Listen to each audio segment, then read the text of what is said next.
Have you ever lived in a haunted house where it wasn't so bad at first, but then things escalated over time, ending up scaring the ever-loving out of you? Well, that's what tonight's True Scary Story is about, and we're going to jump right into it. We're going to call tonight's submitter Jacob. Jacob comes from a very small town in Texas that unless you've been there, you don't know it exists. He survived what should have been a death sentence at only 9 months old. He was burned by pulling a deep fryer with hot oil all over himself. He only shares this bit of information because he believes that the closer you get to death, the more susceptible you are to experiencing the strange and paranormal. His entire life, he has always seen things, people that others have not. He's full of these stories of his personal experiences, but there's one that he immediately thought of after watching one of my videos. This haunting made skeptical friends and family question what they knew. It was the early 2000s. His mother and stepfather moved into a house in their county in Texas. The house was very nice, a large house. They were renting it for way cheaper than the house should have cost. Even at 14 years old, it seemed odd to Jacob that this house was so cheap, and every time he would ask his mother, she would just say, "We got a good deal." The first odd thing that he noticed was this dark red-brown stain in the middle of their dark blue carpet. It just looked like rust, honestly. His mom cleaned it, and you couldn't see it anymore. Nothing happened that day, but something was off. Jacob could tell. He didn't know what it was, but he felt it. It was late, and they got everything in the house. They got the beds put together, and they were all going to bed, stating that they would do the rest of everything in the morning. Jacob doesn't remember exactly what time it was, but he woke up freezing in his room. It was not the cold that woke him up, though. His mother had a scanner at the time that let out a lot of light when you scanned something. That light started going back and forth like something was being scanned. So he goes into his mother's room to tell her that this thing is going off and that it's causing him to lose sleep, so she tells him to unplug it. The thing was, it was unplugged. It was sitting on an empty computer desk, unplugged. That would be one of the last nights he ever slept in that room again, even though he did chalk it up to just first night jitters. He started sleeping in their front living room on the couch every night after that. Things stayed relatively quiet and inactive for a while. He's not sure how long, but he thinks that it was at least 4 months of peace. Then one night, on his birthday, he had 4 friends over, and his mom comes up to them and asked, "Did you guys spill anything in the living room?" None of them had even been in there. This was the early 2000s, and they were 90s kids who spent most of their time outside. So Jacob goes over to the spot that his mom is talking about, and it looks just like the stain that was there when they moved in. Same location and all.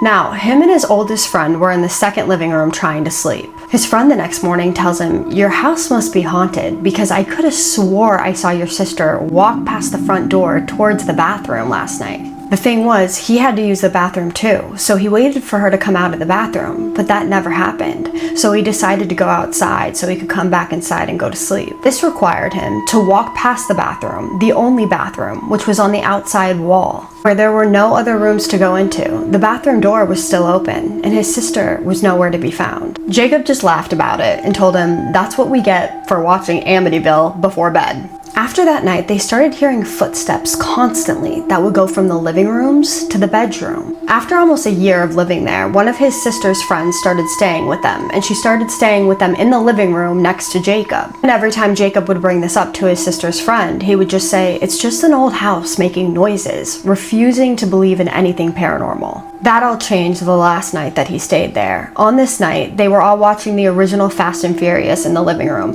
It was Jacob, his sister's friend, and his sister. When it ended, his sister tells them that she's going to bed. And her friend says, "Yeah, right, you'll be back in 10 minutes like always." When she left, they got out the blankets and pillows and they turned the TV off. Now remember, this was in the early 2000s, so this was not a flat screen TV that they were watching. This was like one of those old TVs where if you got too close to it, it would produce static, and when you would turn it off, it would let off a flash. His sister's friend would always sleep facing towards the door, so he was facing towards the door when he shut the TV off, when Jacob did. So as soon as Jacob shuts the TV off, it lets off a flash, and they see a girl walking past the door. He loudly stated at this point, "I told you you would be back in 5 minutes." No response. He then called Jacob's sister's name loudly again, and you could hear her on the other side of the house yelling, "What do you want?" They got up and checked the living room, bathroom, and kitchen, all that were on that side of the house. They could not find anyone. He then proceeded to leave at that point, stating that he had seen the ring and he was not dealing with that. She became the norm in their house. She never seemed hostile or angry, just curious. And she was always following Jacob around the house.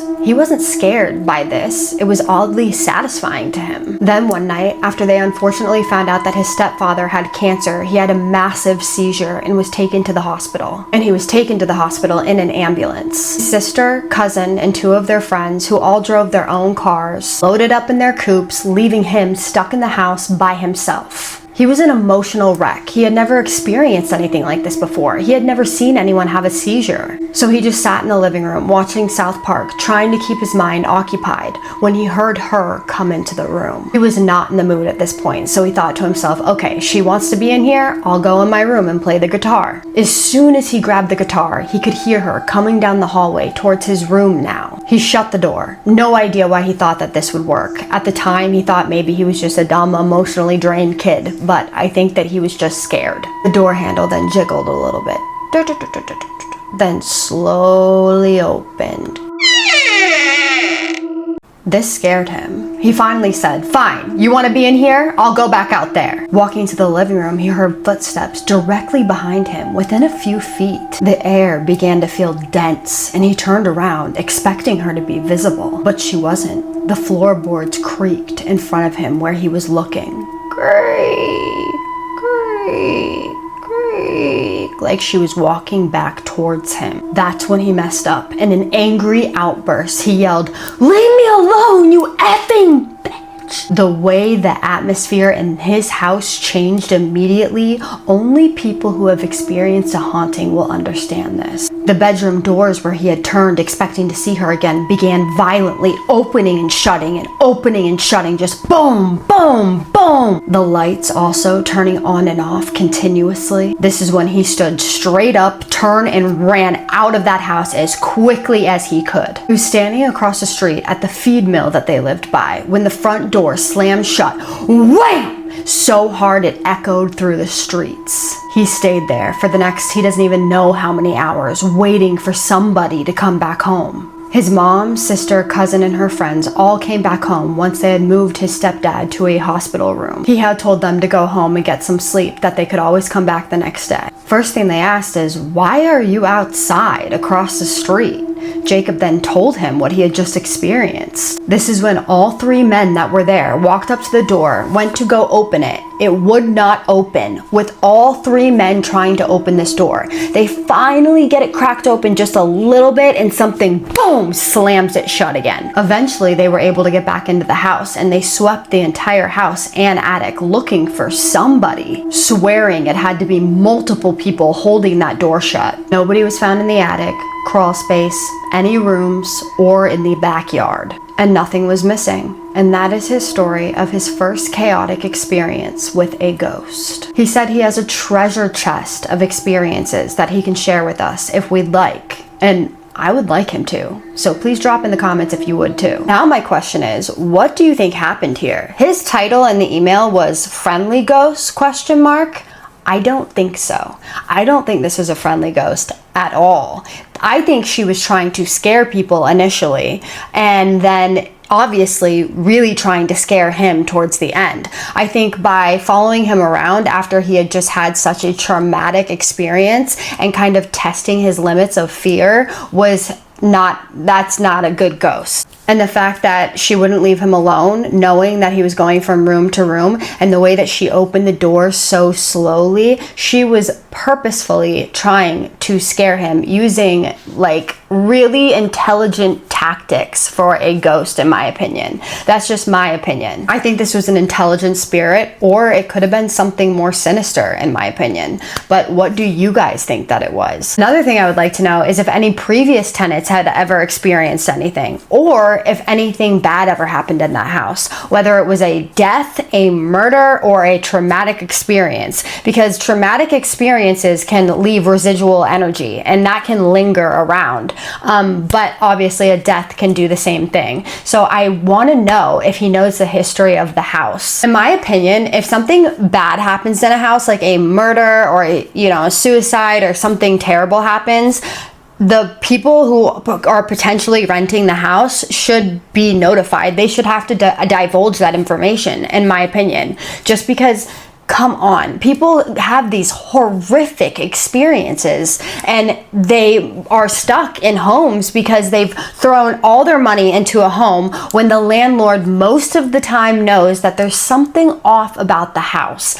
Because if people are constantly leaving and complaining about things, then people should divulge that information. That is just my opinion, but that's, I don't know if anything happened in the house, but it sounds like the landlord knew something. But your thoughts and comments and opinions, also, could this have been a mimic because they kept thinking it was his sister. So she didn't do anything like that mimics do, except for it looking like his sister. So maybe it was that. I have no idea. They never saw a face, I don't think. At least he didn't state that in the email. But drop your comments, your thoughts, and your opinions down below, because we would love to know your thoughts and opinions. And with that being said, I'm not going to do my favorite part, which is the shoutouts. Elise Yaunshell 8222. I hope I pronounced that correctly. You are so sweet. You said that these are the best true scary stories and that you can't wait to hear more. That was such a nice comment. Thank you so much. Thank you so much for watching my channel and for enjoying it. Thank you for commenting and pushing my video out. Thank you for being kind and just thank you for being a part of this little community. It means everything to me to have your support. I would not have this channel without people like you. And I will say that. I've said it before and I will keep saying it. So thank you. I love you. Varushka Chowthy 7665. I'm sorry if I butchered that. I really tried. Thank you so much for your kind words, and thank you so much for your suggestion. That was a brilliant suggestion. So because of this person, I am going to be doing a compilation video of the scariest stories that I have gotten, which was so smart. Thank you for suggesting that. Thank you for commenting and pushing out my video. Thank you so much for your kind words and for watching my channel and enjoying it. That means so much to me, and I appreciate you with my whole entire heart. I love you. And with that being said, my name is Kaisa, and I tell true scary stories on here that are long every other night that you guys submit to me, and then every other night that I don't tell the long ones, I tell shorts that you guys submit to me. So if you are into that, hit that subscribe button so that you can get notified next time I tell a true scary story. And I just need you to do 3 things for me. And what are those? I need you to keep sending me your scary stories and your recommendations. I need you to have a safe night. And what's the third one? Say it with me. Have a spooky night. Love you guys so much. See you in the next one. Spooky kisses and haunted hugs.